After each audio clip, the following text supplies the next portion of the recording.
And back to politics. One Kenya Alliance principals are expected to hold a rally in Bomet town a few days after Wiper Party leader Kalonzo Musyoka said he can never join Deputy President William Ruto's camp. Now Kevin Ogutu is on the ground and brings us more on the political dynamics of the One Kenya Alliance. Kevin, what do you have for us?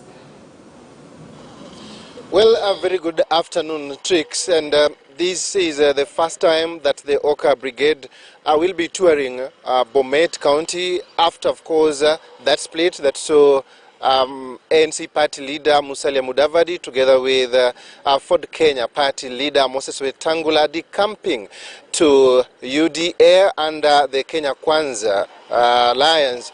And of course, this being one area where previously DP Ruto had enjoyed massive support, we expect a lot of political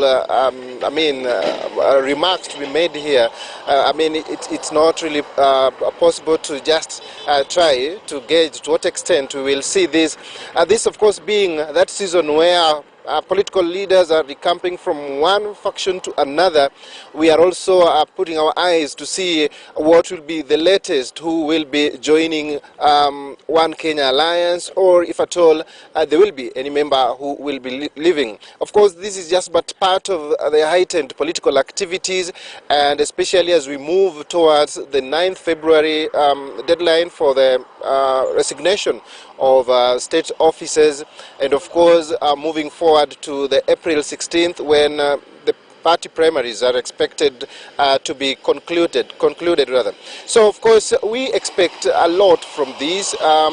Just what exactly will One Kenya Alliance Brigade be telling the people of Bomet, which is in the South Rift, and of course one of the vote-rich regions, and what will be the newest development, because this appears is one season where we are seeing political formations. The metamorphosis from time to time, what happens at 7 in the morning may not exactly be what is seen by the end of the day. So we are open on all these, and of course once we get to have the One Kenya Alliance Brigade in Bomet Town, then of course we'll follow it up and report what shall have transpired from that political end to our viewers.